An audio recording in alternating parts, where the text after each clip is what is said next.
பிருந்தா மாமியின் முதல் ஆண்டு திதி 3 நாட்கள் நடந்து முடிந்து 10ஆம் நாள் பிருந்தாவின் கணவர் மகாதேவன் காணாமல் போனார். சென்னையின் புறநகர் பகுதி ஒன்றின் தனி வீட்டில்தான் மூத்த மகன் ரவியுடன் இருந்தார் மகாதேவன்.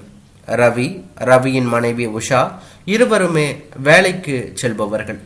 அவர்களுக்கு 10 வயதில் அழகான ஒரு மகன் பள்ளியில் படித்து கொண்டிருந்தான். மகாதேவனின் 2வது மகன் குமார் மும்பையில் வேலையாக இருந்தான். அவன் மனைவி இந்துவும் வேலைக்கு செல்லும் பெண் தான். அவர்களுக்கு 6 வயதில் ஒரு பெண் இருந்தாள். இந்துவின் பெற்றோர் அருகில் இருந்ததால் குழந்தையை கவனிப்பதில் பிரச்சனை எதுவும் இல்லை என்றுதான் சொல்ல வேண்டும். திடீரென்று ஒரு விடியற்காலை நேரத்தில் தான் காணாமல் போனார் மகாதேவன். தங்கள் அறையிலிருந்து எழுந்து வந்து தந்தையை காணவில்லையே, எங்கேயாவது வெளியில் போய் இருப்பாரோ என்ற எண்ணத்திலும், ஏதும் சொல்லாமல் போக மாட்டாரே என்ற குழப்பத்திலும் நியூஸ் பேப்பருடன் வந்து சேரில் அமர்ந்த ரவியின் கண்களில் மேஜை மீது மடித்து வைக்கப்பட்டிருந்த கடிதம் தென்பட்டது. எழுந்து படிக்க ஆரம்பித்தான் ரவி. அன்புள்ள ரவி, இந்த கடிதத்தை நீ படிக்கும்போது நான் எந்த ஊரில் எந்த இடத்தில் இருப்பேன் என்று எனக்கே தெரியாது. நான் இனி என் எழுத்து மூலம் சொல்லப் போவதையெல்லாம் கேட்டு உனக்கு ஆச்சரியம் ஏற்படலாம், கோபம் உண்டாகலாம், என் மீது வெறுப்பு கூட வரலாம், அல்லது இந்த அப்பாவுக்கு என்ன ஆச்சு, பைத்தியம் பிடித்து விட்டதா என்று கூட நீ நினைக்கலாம். கௌரவமான குடும்பத்தில் பிறந்து வளர்ந்து படித்து வேலைக்கு போய் திருமணம் செய்து அழகாக குடும்பம் நடத்தி பிள்ளைகள் பெற்று வளர்த்து ஆளாக்கி வேலையிலிருந்து ஓய்வு பெற்று பேரன் பேத்திகளை பார்த்து வாழ்க்கையில் எல்லா நிறைவுகளையும் பெற்ற பின்பு என்ன காரணத்தினால் திடீரென்று மூளை பிளர்ந்து போய்விட்டது என்று தோன்றலாம். அதெல்லாம் ஒன்றுமில்லை. அப்படியெல்லாம் நீயோ, உன் மனைவி உஷாவோ, உன் தம்பி குமாரோ, அவன் மனைவி இந்துவோ பயப்பட வேண்டியதே அவசியமில்லை. நான் நல்ல தெளிவுடன் தான் இருக்கிறேன். பெரிய புகழுடனும் பணத்துடனும் பலத்துடனும் பெயர் சொல்லி அழைக்கப்படும் அவரோ அவளோ அந்த உயிர் மூச்சு காற்று போய்விடும் போது அதுவாகி விடுகிறது. வாழ்க்கை என்பதும் அவ்வளவுதான். கடந்த ஓராண்டு காலத்தில் என் மனதில் ஓடிய ஓட்டங்கள் பல. அதில் சிலதான் என்னை இந்த முடிவுக்கு வர தூண்டின. விதியின் திட்டங்கள் எதுவாக இருந்தாலும் 62 வயதான எனக்கு இனி வாழும் காலம் குறைவு என்பதுதான் நியதி. இந்த வாழ்க்கையில் நான் பெற்றது அதிகம், தொலைத்தது சில. அந்த சிலவற்றை இன்று நான் செயல்படுத்தி முடித்து விட்டால் என் ஆத்மா அப்படி என்ற ஒன்று இருக்குமானால் சாந்தி அடையாது என்று எனக்கு தோன்றியது. பயப்படாதே, என்னுடைய ஆசைகள் ஒன்றும் கேவலமானது அல்ல. சின்ன வயசு முதல் எனக்கு பல இடங்களுக்கு சென்று அங்கு உள்ள மனிதர்களை, அவர்கள் வாழ்க்கையை ஒரு தேசாந்திரியாக பார்த்து ரசிக்க வேண்டும் என்ற ஆசை உண்டு. கட்டுப்பாடுகள் நிறைந்த என் பெற்றோரும் என் தொழில் மற்றும் தொடர்ந்து உண்டான குடும்ப பொறுப்புகளும் அதற்கு இடம் தரவில்லை என்று தான் சொல்ல வேண்டும். நான் வேலையிலிருந்து ஓய்வு பெற்ற பின்பு மனைவியுடன் போகலாம் என்று திட்டமிட்டது உண்டு. ஆனால் அதுவும் நிறைவேறவில்லை. கடந்த 2 ஆண்டுகளாக நான் கட்டுப்போட்டு வைக்கப்பட்டிருந்தேன். என் சுதந்திரம் கடந்த 1 ஆண்டு காலமாக தான். அந்த சுதந்திரம் எத்தனை நாட்கள் இருக்கும் என்று எனக்கு தெரியாது. என் உடல்நிலை நன்றாக இருக்கும் நாளிலேயே நான் பார்க்க வேண்டிய இடங்களை பார்த்துவிட வேண்டுமென்று எனக்கு தோன்றியது. சுத்த பைத்தியக்காரத்தனமாக செயலாக உனக்கு தோன்றுகிறதா? இருக்கலாம். அதுதான் என்னுடைய ஆசை.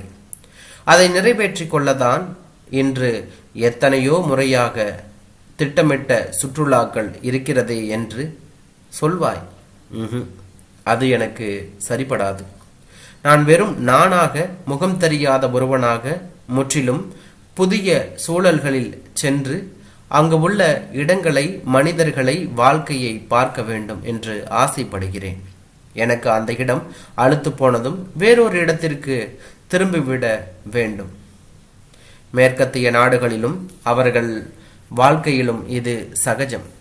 என் நண்பன் ஒருவன் வீட்டில் நான் சந்தித்த பிரான்ஸ் நாட்டைச் சேர்ந்த பெண்மணி ஐரோப்பிய நாடுகள் அனைத்தையும் ஹிட்ச் ஹைக்கிங், அதாவது போகும் வரும் வாகனங்களில் ஏறி ஓசி சவாரி செய்தே பார்த்ததாக தெரிவித்தார். ஆனால் இவை இங்கு அபூர்வம். நான் அந்த வகையில் அபூர்வமானவன்தான். நீ எங்காவது போய் வியாதி விபத்து என்று வீழ்ந்து என்னை அலக்களிக்கப் போகிறாயா என்று நீ கேட்கலாம். உனக்கு அப்படி ஒரு சந்தேகம் வர எல்லா சாத்தியமும் உண்டு. அது நியாயமானதும் கூட. ஆனால் ஒன்றை நினைவில் வைத்துக்கொள், நான் இனி திரும்பி வரப்போவதில்லை. என்னிடம் எந்த விதமான தொடர்பு சாதனங்களும் இல்லை. என் பையில் அல்லது பர்சில் உள்ள விலாசமோ தொலைபேசி எண்ணோ அல்லது உன் தம்பியின் தொடர்பு எண்களோ கிடையாது என்னிடம். எனக்கு ஏதாவது நேர்ந்தாலும் நான் உங்கள் விலாசங்களை தரமாட்டேன். நான் குடும்பமில்லாத ஒரு தனி மனிதன் என்று சொல்லிவிடுவேன். என் உடலில் தெம்பும் மனதில் தைரியமும் கையில் பணமும் நம்முடைய கூட்டு கணக்கில் இருந்து எனக்கு எவ்வளவு தேவை என்று தோன்றியதோ அதை எடுத்துக்கொண்டு வந்துவிட்டேன். இனி அதில் எனக்கு உரிமை இல்லை. உள்ளவரை பயணித்து கொண்டு இருப்பேன்.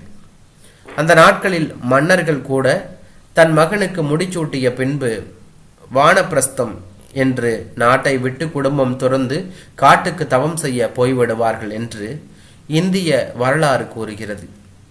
அவர்களின் முடிவு அங்கே எங்கோதான் நிகழும். ஆனால் இன்றைய சூழ்நிலையில் வானப்பிரஸ்தம் என்பது முதியோர் இல்ல வாழ்க்கை என்றாகிவிட்டது. எனக்கு அது பிடிக்கவில்லை. எனவே சர்வ சுதந்திரத்துடன் என் நிறைவேறாத ஆசைகளை நிறைவேற்றி கொள்ள புதிய உலகத்தை பார்த்து என் மரணத்தை நானே எதிர்கொள்ள புறப்பட்டு விட்டேன். என் மரணம் கங்கை கரையிலும் நிகழலாம், அல்லது ஒரு கிராமத்து வீட்டிலோ பெயர் தெரியாத ஒரு மருத்துவமனையிலோ நிகழலாம். அந்த செய்தி உனக்கு கட்டாயம் வராது. உன்னை பொறுத்தவரை உன் அப்பாவின் சரித்திரம் முடிந்து விட்டது. இனி திரும்பி வரப்போவதே இல்லை. என்னை தேட முயற்சி எடுக்காதே, அது அனாவசியம், வீண். என்றும் நான் கோழை அல்ல, தற்கொலை செய்து கொள்ள மாட்டேன். என் ஆசை தீர இந்த தேசத்தின் பல பகுதிகளையும் என் விருப்பப்படி எந்த விதமான கட்டுப்பாடுகளும் இல்லாமல் சுற்றி வருவேன். அதில் எங்கே என் முடிவு நேருகிறதோ நேரட்டும். என்னுடைய இந்த முடிவுக்கு எவரும் காரணமல்ல, நானே தான். சட்ட ரீதியாக என் சேமிப்பு மற்றும் சில சிறிய சொத்துக்கள் உங்களுக்கு சேர முறையான டாக்குமெண்ட்டுகளை தயாரித்து நம் வீட்டு பீரோவில் வைத்து விட்டேன்.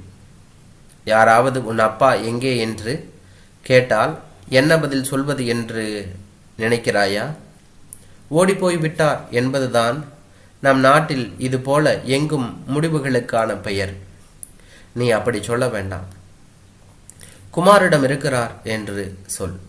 குமாரிடம் கேட்டால் நான் உன்னிடம் இருப்பதாக சொல்லட்டும். அப்படியும் இல்லை என்றால் ஆன்மீக தலங்களுக்கு டூர் போயிருக்கிறார் என்று சொல். நீங்கள் இந்த காலத்து இளைஞர்கள், உங்களுக்கு இந்த சின்ன விஷயத்தை மறைத்து சமாளித்து பேச தெரியாதா என்ன? தவிர இன்று அவரவர்களுக்கு அவரவர் பிரச்சனைகளே தலைக்கு மேல் இருக்கிறது. ஊராரை பற்றி ஒரு அளவுக்கு மேல் கவலைப்பட மாட்டார்கள். உங்கள் குடும்பத்திற்கும் குழந்தைகளுக்கும் என் ஆசிகள். இப்படிக்கு நீங்கள் கிரேசி ஓல்டு மேன் என்று நினைக்கப் போகிற உன்னுடைய அப்பா மகாதேவன். கடிதத்தை படித்து முடித்த ரவிக்கு என்ன சொல்வதென்று தெரியாத பல உணர்ச்சிகள் அலமோதின. என்ன ரவி, லெட்டர் என்ற மனைவி உஷாவிடம் கடிதத்தை கொடுத்தவன் தேம்பி தேம்பி அழ ஆரம்பித்தான். குமாருக்கு போன் பறந்தது. அவனும் போனிலேயே அழ ஆரம்பித்தான். என்னன்னா, அப்பா இப்படி செய்து விட்டார். அவர் என்ன லூசா? நாம் அவருக்கு என்ன குறை வச்சோம் என்றான் அழுகியுடனே. ஒரு குறையும் இல்லடா குமார், அவரே தான் சொல்றாரே என்றான் ரவி. கடைசியாக 2 சகோதரர்களும் அவர்கள் மனைவிகளும் கலந்து பேசி ஒரு முடிவுக்கு வந்தார்கள். மகாதேவனால் தினமலர் இந்து 2 நாளிதழும் படிக்காமல் இருக்கவே முடியாது. அதனால் பாலச்சந்தரின் மரோச்சரித்ரா படத்தில் வந்தது போல, அப்பா நல்லா இருக்கீங்களா, ரவி, உஷா, குமார், இந்து என்று விளம்பரம் தருவோம். அதை பார்த்தாவது மனசு மாறி ஏதாவது பதில் சொல்ல மாட்டாரா என்று தீர்மானித்தார்கள். விளம்பரம் வெளியாகி 1 வாரத்திற்கு ஒரு பதிலும் இல்லை. 8ஆம் நாள் இவர்கள் தந்த விளம்பரம் போலவே தினமலர், இந்து 2லும் அதே இடத்தில் மற்றொரு விளம்பரம் வந்திருந்தது. நன்றாக இருக்கேன் அப்பா. அதை பார்த்து ரவியும் குமாரும் மகிழ்ச்சி அடைந்தார்கள். டேய், மாசம் இப்படி ஒரு விளம்பரம் தருவோம். ஒரு நாள் இல்லை ஒரு நாள் அப்பா மனசு மாறி திரும்பி வந்துடுவார் என்று சொல்லிக் கொண்டார்கள். அன்று பிற்பகல் உஷா தன் ஆபீஸிலிருந்து குமாரின் மனைவி இந்துவுக்கு போன் செய்தார்.